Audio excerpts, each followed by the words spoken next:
हम भाग 3 तीसरा दोहा चौपाई जो हमारे सिलेबस में है, आज हम वो करेंगे। आपको पता ही है कि जो तुलसीदास हैं वो शगुन काव्यधारा के राम भक्त कवि हैं और ये प्रतिनिधित्व करते हैं इस चीज का। सबसे ज्यादा इन्होंने लिखा राम के बारे में। जैसे सूरदास कृष्ण भक्ति के लिए प्रसिद्ध है, उसी तरह से तुलसीदास राम भक्ति के लिए प्रसिद्ध। तो श्री राम ने शिव धनुष को तोड़ दिया था। परशुराम गुस्से में आते हैं और पूछते हैं कि किसने तोड़ा। तो लक्ष्मण में और उनमें परशुराम में संवाद होता है। तो उसी संवाद का एक ये अंश है।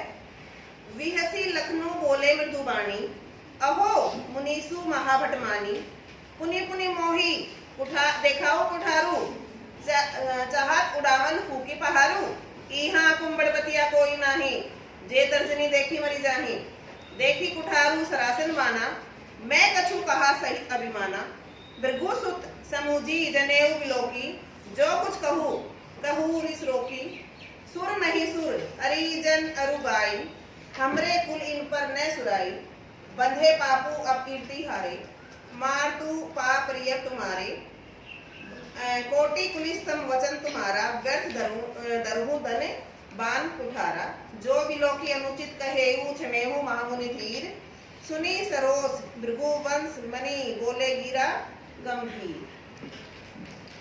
जैसे ही परशुराम ने कहा कि जिसने भी शिव के धनुष को तोड़ा है तो वो राजाओं के ग्रुप से बाहर आ जाइए, तो उसी बात को कंटिन्यू वो करते हैं।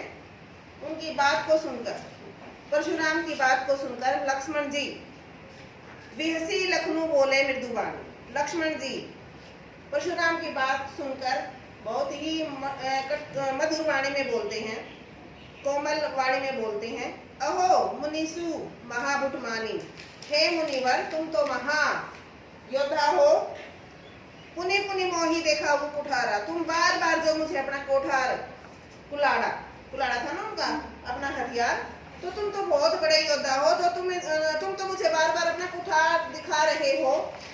चाहत उड़ावन फूकी पहाड़ू, तुम तो फूक मारकर पहाड़ को उड़ाना चाहते हो।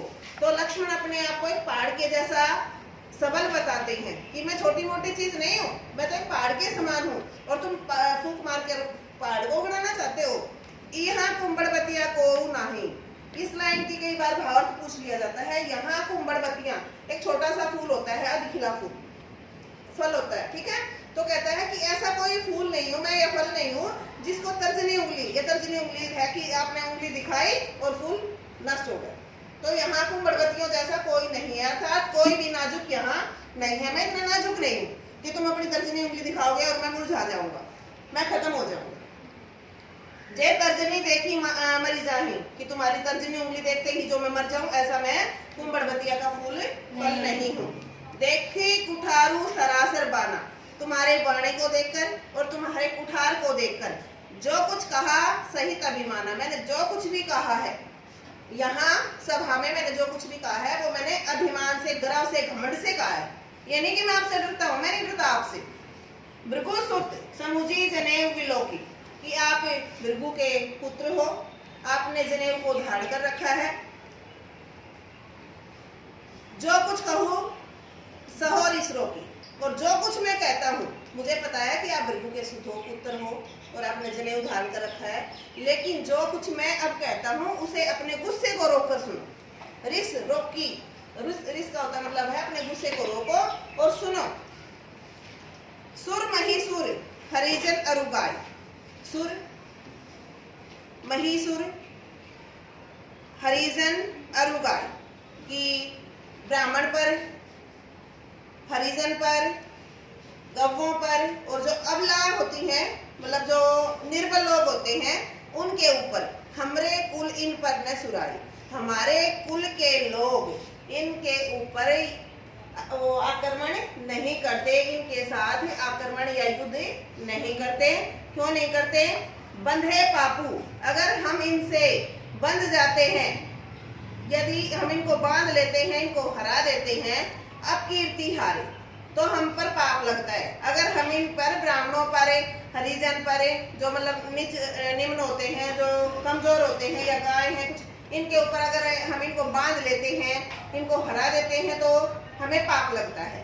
अगर हम अब कीर्ति हारे, अगर हम इनसे हार जाते हैं तो हमारा अपयश होता है ना। चारों तरफ हमारी मतलब ये होगा कि वो इतने कमजोर है, हमारा ये अपयश फैल जाएगा। मारतू पाप ये तुम्हारे, इसलिए मैं आपके पैर पड़ता हूँ।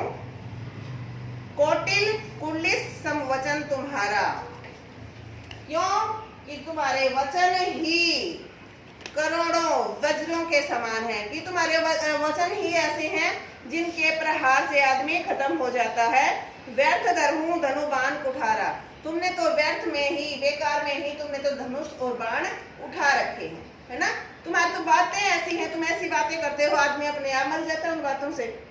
जो विलो की अनुचित कहे हूँ, यदि मैंने कुछ भी अनुचित कहा है, क्षमो महामुनि धीर, तो हे मुनि, हे महामुनि, आप मुझे क्षमा कर दीजिए। सुनी सरोस, सरोस गुस्से को रोककर, भृगुवंश मणि बोले गिरा गंभीर।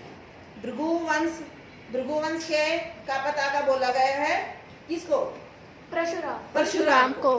मैंने आपको पहले बताया था कि जैसे बेटे को हम अपने कुल का दीपक मानते हैं, अपनी ध्वजा मानते हैं कि आगे ले जाने वाला, कुल को आगे ले जाने वाला। तो भृगु कुल का जो वंश का जो पताका है, कीर्ति है, जो यश है, वो कौन है? ये परशुराम जी।